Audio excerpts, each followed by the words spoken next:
Vi har været på Ølse-Magle Revle for at få svar på vores problemformulering, som lyder, hvordan er kysten dynamisk. På Ølse-Magle Revle har vi lavet nogle forskellige forsøg inden for fagene biologi og geografi. Og ja, denne præsentation skal vise jer vores konklusion på problemformuleringen.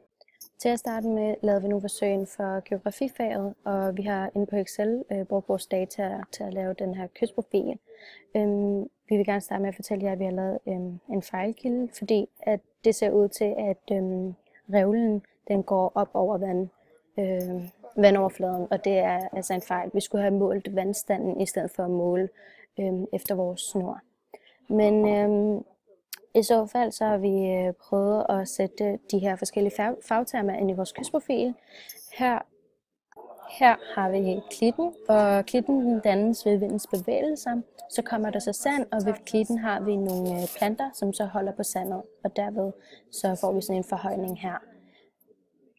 Her har vi så havstoksterrassen, der hvor op- og tilbageskyllet mødes, og dermed kan grove partikler bringes herop, men det kunne vi ikke rigtig se på grund af tangen. Her har vi så troet, og troet det er det dybere vand mellem revlerne. Her har vi strandrevlen, og strandrevlerne er meget asymmetriske revler på lavt vand. Og det er næsten alle bølgerne, som bryder over strandrevlerne. Og vi formoder, at hvis vi var gået længere ud, så ville vi have kommet en brændingsrevle i møde. Og en brændingsrevle er bare udtrykket for de aller yderste revler, og de ser ud til at være ret stabile. Okay, her har vi så et billede, vi har taget af kystprofilen og nogle begreber. Hvis vi kigger på den her vandlinjen, det er den, der er farvet med pilen ud her. Og så har vi sommerkystlinjen, som ligger her, og det kan vi se sådan, på den måde tangen har lagt sig her, at det er der kystlinjen går til om sommeren.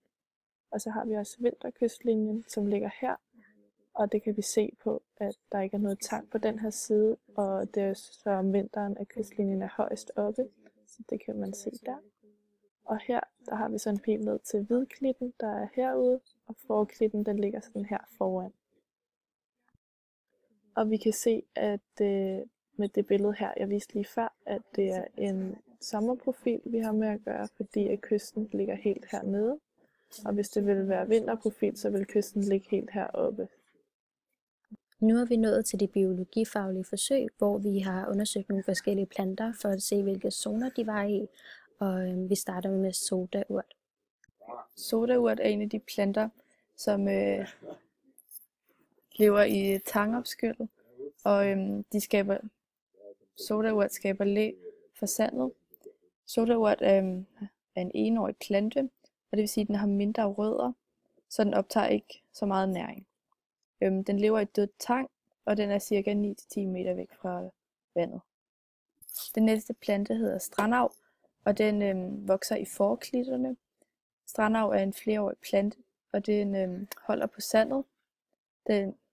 Strandav har meget store rødder, det vil sige, at de når hele vejen ned til grundvandet, og strandav ligger cirka 13 meter væk fra vandlinjen. Marhalm er 15 meter væk fra vandlinjen, og den vokser på den hvide klit. Den har meget lange rødder, og den er flereårig. Hjelme vokser sådan cirkus 16 meter fra vandlinjen, og den vokser på den hvide klit. Den er flereårig og har meget lange rødder. Her i videoen ser vi hvidklitten, hvor vi oplevede et eksempel på en katastrofal forstyrrelse, hvilket er den her sti, som vi mennesker nemlig har lavet. Og på grund af den katastrofale forstyrrelse så vi, at i hvidklitten sker der en sekundær succession, og derfor så er det, at planten strandav kunne vokse der. Og ja, her til sidst ser vi tydeligt de to katastrofale forstyrrelser, altså stierne. Her på billedet kan vi tydeligt se stien, altså den katastrofale forstyrrelse, og her fandt vi så strandavnen, som jo var et eksempel på, at der sker den her sekundære succession. Den næste zone, det er så den grøngrå klit, og den ligger sådan bag ved den hvide klit, som ligger heromme på den anden side, og der ligger kysten også. Og vi kan se, at her hvor pilen peger ned, at jorden den er meget tør. Det er sand, der er under planterne. Men der er selvfølgelig planter her, kan vi jo se, og fordi der ikke kommer sand over. Det bliver fanget af hvidklitten. Og det ligger ca. 27-50 meter fra vandlinjen. Når vi så er kommet forbi den grøngrå, det næste vi er ved, det er så rørsumpen, og herude er jorden meget mere organisk, som vi kan se på billedet her. Den er meget brunere, og der er slet ikke lige så meget sand i, som der var ved den grøngrå klit. Og vi er nu ca. 60 meter fra vandkanten, og dermed er vi også ret tæt på lagunen, som ligger herude. Musvike er en plante, som vokser i organisk jord, og den vokser i jordsumpen, og det er 60 meter væk fra vandkanten. Tagrør vokser på strandengen og i rørsumpen, og det er også ca. 60 meter væk fra vandkanten. Kronisk forstyrrelse er, når der ikke er nogen succession, altså at den bliver på en måde fjernet ved for eksempel, som man kan se på billedet her, regelmæssig bilkørsel. Kløverkløver er en plante, der er meget stærk, og den trives især i kroniske forstyrrelser, fordi den er så hårdfør, som den er. Nu vil vi gerne fortælle jer om successionsforstyrrelser. På modellen her ser man stadierne for stranden. Den første stadie er Eve, og det er der, hvor tangopskyld sker. Efterfølgende kommer forklit, hvor første planter vokser, som er de enårige. I den tredje, som er den hvide klit, er hvor flere planter vokser. Efter den hvide klit kommer den grå klit, som er der, hvor større planter vokser. Og det allersidste stadie er den grågrønne klit, og det er sidste stadie i sussektionen, hvor den slutter og lige så stille glider ind i strøingen. På modellen ser man som sagt de forskellige stadier i successionen. Og på den hvide klit, så vi jo et eksempel på en katastrofal forstyrrelse, som blev forårsaget af os mennesker. Nemlig når det var, at vi gik på den hvide klit, blev der skabt de her stier, og på den måde så stoppede vi så successionen.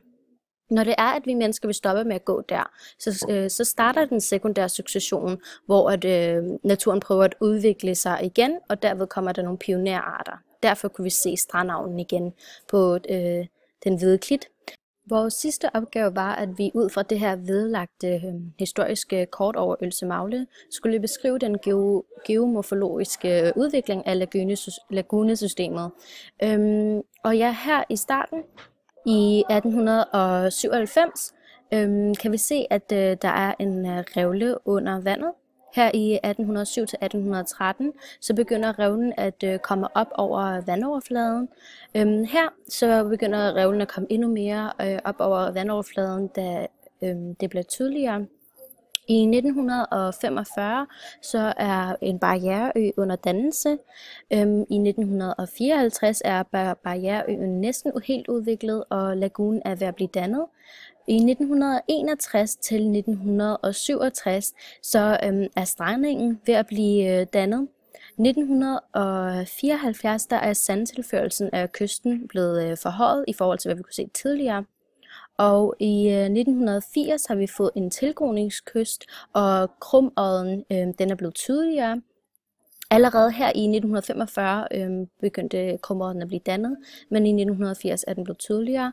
Og fra 1985 til 1999 så vokser strandingen, og lagunen bliver så stille mindre. Om 50 til 100 år så formoder vi, at strandingen har vokset så meget, at lagunen ikke er der mere, og derved bliver der dannet en udligningskyst. Vores problemformulering lyder, hvad gør stranden dynamisk, og nu er vi nået frem til vores konklusion. Kysten er dynamisk, og vejrforholdene og kystens udformning, altså helt fra den yderste revle til klitrækken, er afgørende for udviklingen. Kysten er det mest dynamiske landskab, vi har her i Danmark, og det kan nemlig give nogle problemer. Og altså, i løbet af de her sidste 100 år, hvor man så har observeret Ølse-Magle Strand, er der jo blevet dannet en barriereø og en lagune, hvilket vil sige, at der så også er blevet dannet den her beskyttede kyst.